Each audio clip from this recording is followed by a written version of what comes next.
ایران کا کویت کی بندرگاہ پر حملہ، ایندھن کے ذخائر میں خوفناک آگ بھڑک اٹھی۔ کویت پورٹس اتھارٹی کا کہنا ہے مرکزی تجارتی بندرگاہ پر ڈرون سے حملہ کیا گیا، بندرگاہ کی عمارت کو بھی نقصان پہنچا۔ سعودی عرب، بحرین اور قطر پر بھی تابڑ توڑ ڈرون اور میزائل حملے۔ سعودی وزارت دفاع کا کہنا ہے ایران نے ریاض پر 6 بیلسٹک میزائل فائر کیے۔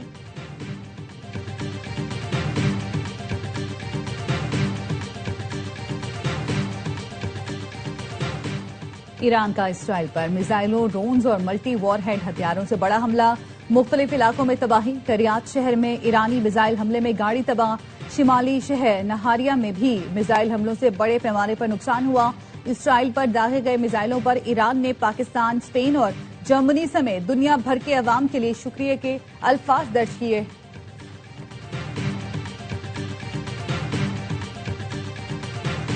امریکی ساتوں کا ایران کی توانائی تنصیبات پر حملے مزید 10 دن کے لیے مؤخر کرنے کا اعلان۔ دعویٰ کیا حملے ایران کی درخواست پر مؤخر کر رہا ہوں، انہوں نے 7 دن مانگے تو میں نے کہا 10 دن دیتا ہوں۔ فیک نیوز کے باوجود ایران کے ساتھ بات چیت جاری ہے۔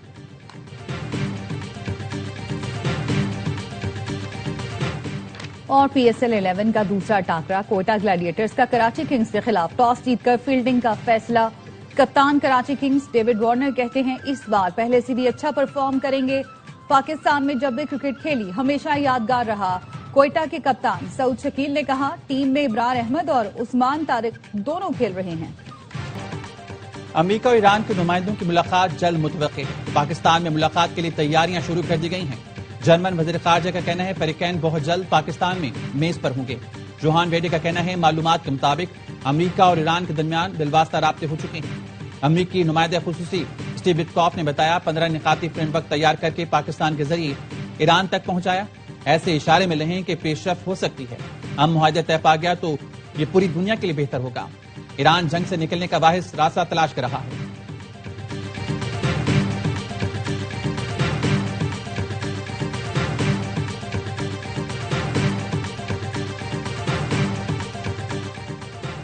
ایرانی وزیر خارجہ اور یو این سیکریٹری جنرل کے درمیان رابطہ۔ عباس عراقچی کا کہنا تھا دشمنوں اور ان کے اتحادیوں کی جہاز روکنا بطور ساحلی ریاست ایران کا قانونی حق ہے۔ آبنائے ہرمز پر عدم استحکام امریکی اور اسرائیلی جارحیت کا نتیجہ ہے۔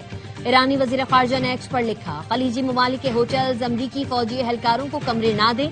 امریکی فوجی ہوٹلوں اور دفاتر میں چھپ گئے ہیں۔ وہ جی سی سی کے شہریوں کو انسانی ڈھال کے طور پر استعمال کرتے ہیں۔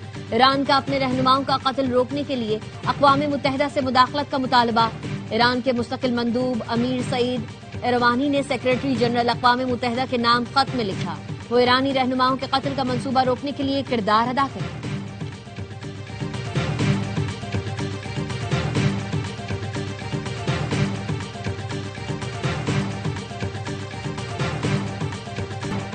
اقوام متحدہ کے ایران میں اسکول حملے پر امریکہ سے انصاف کا مطالبہ۔ اقوام متحدہ کے انسانی حقوق کونسل کے سربراہ کہتے ہیں کہ امریکہ سے مطالبہ کیا ہے کہ وہ 28 فروری کو ایران میں اسکول پر ہونے والے بم حملے کی غیر جانبدار اور شفاف تحقیقات مکمل کرے۔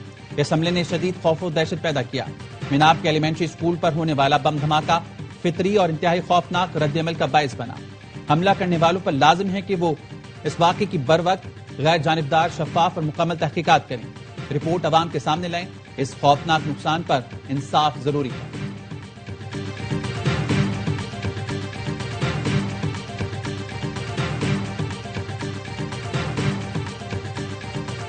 جی ایس پی پلس پاکستان کی ایکسپورٹ کی شہ رگ ہے۔ سب سے پہلے ایکسپورٹ، باقی چیزیں بعد میں ہیں۔ ریجنل چیئرمین ایف پی سی سی آئی ذکی اعجاز کی لاہور میں پریس کانفرنس۔ کہا جی ایس پی پلس ختم ہونے سے معیشت کو 8 سے 9 ارب ڈالر سالانہ نقصان ہوگا۔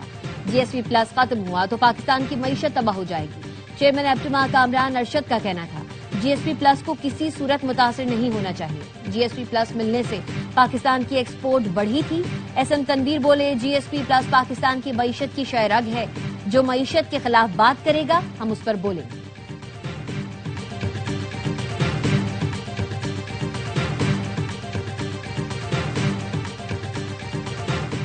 پاکستان دنیا کا واحد ملک ہے جہاں بازار دوپہر کے بعد کھلتے ہیں، نفس رات کے بعد بند ہوتے ہیں۔ کئی بار ہر سطح پر یہ مسئلہ اٹھایا لیکن تاجروں کی طاقت کے سامنے حکومتیں لاچار ہیں۔ وزیر دفاع خواجہ آصف کا ایکس پر پیغام لکھا برسوں سے بجلی کا رونا رویا جاتا ہے، بجلی چوری حق سمجھ کر کی جاتی ہے۔ اللہ نے ہمیں 12 مہینے سورج کی روشنی سے نوازا ہے، ہم بضد ہیں کہ کاروبار رات کے اندھیرے میں بجلی کی روشنی میں ہی کریں گے۔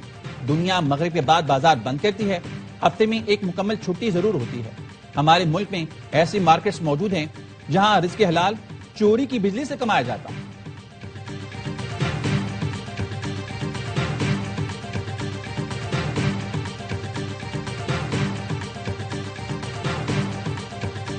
عالمی منظرنامے میں محفوظ و مضبوط پاکستان، سرمایہ کاری اور عالمی تجارت کے لیے پرکشش منزل، نیٹ سیکیورٹی اسٹیبلائزرز کے ساتھ پاکستان دنیا بھر کے لیے تجارتی ہب بن چکا ہے۔ کراچی پورٹ قاسم اور گوادر پورٹ سمیت پاکستانی بندرگاہوں پر تاریخی اضافہ ریکارڈ۔ دی پاکستان انڈیکس کے مطابق 24 دن میں کراچی پورٹ پر ٹرانسشپمنٹ میں اضافہ ہوا، جو سال کے برابر ہے۔ کراچی پورٹ پر 2025 میں 8003 کنٹینرز، جبکہ گزشتہ 24 دن میں 8313 کنٹینرز کے برابر مال پہنچا۔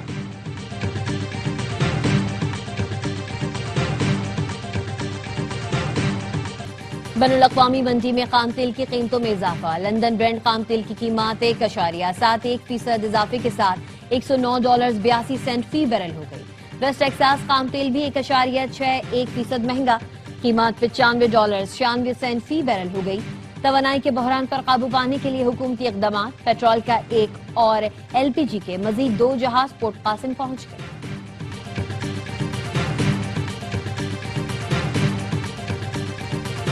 کرکٹ اور کامیڈی کا تڑکا ایک ساتھ، ہر لمحہ پرجوش پاکستان سپر لیگ اسپیشل میں ریکارڈز اور تبصروں کا طوفان، باسط علی اور کامران اکمل کے جاندار تبصرے، شاہد ہاشمی اور نجیب الحسنین کی ماہرانہ رائے، وسیم بادامی کے معصومانہ سوالات۔ آج ہوں گے اداکار سمیع خان مہمان، عادیہ اور مصطفیٰ چودھری مسکراہٹیں بکھیریں گے۔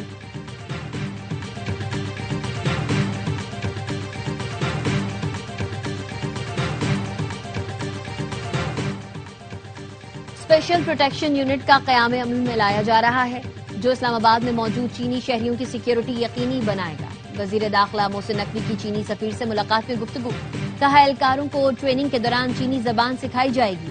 ملاقات میں انسداد دہشت گردی، سیکیورٹی تعاون، پولیس ایکسچینج پروگرام سمیت دیگر امور پر تبادلہ خیال۔ پاکستان میں چینی سرمایہ کاروں کو درپیش سیکیورٹی مسائل کے حل کے لیے بزنس کانفرنس کے انعقاد کا فیصلہ۔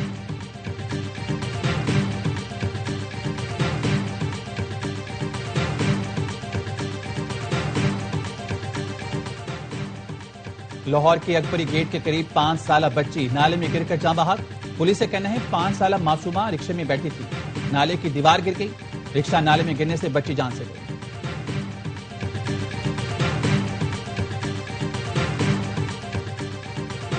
عالمی بینک سے پاکستان کو $38 کروڑ کا نیا قرضہ ملنے کا امکان، رقم توانائی کے منصوبے پر خرچ کی جائے گی۔ دستاویز کے مطابق پاور سیکٹر کے منصوبے کی مجموعی مالیت لگ بھگ $70 کروڑ ہے۔ ایشین انفراسٹرکچر بینک، اسلامی ترقیاتی بینک بھی مالی مدد کریں گے۔ عالمی بینک کا کہنا ہے پاکستان کا پاور سیکٹر بجلی چوری سمیت بڑے مسائل کا شکار ہے۔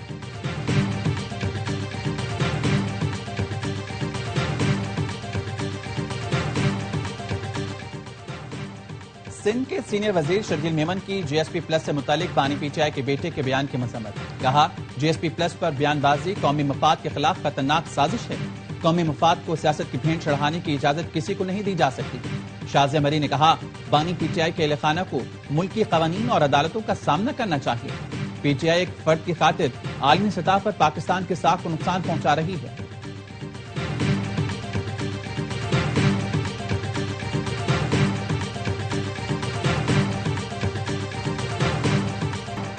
ڈاکٹر فضیلہ عباسی نے جوائنٹ اکاؤنٹ کھلوا رکھے تھے۔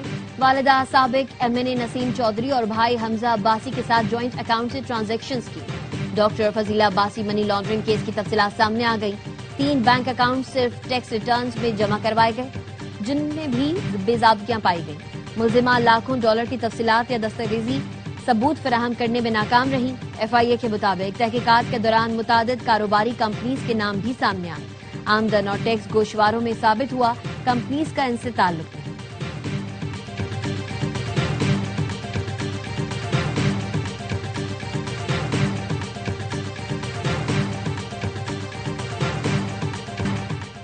کفایت شعاری کی باتیں ہو رہی ہیں لیکن عمل ہوتا کہیں نہیں نظر آ رہا۔ امیر جماعت اسلامی کراچی منم ظفر کا کہنا ہے سندھ اور وفاق کراچی کے لیے کچھ نہیں کر رہے، شہر کو بااختیار شہری حکومت دی جائے۔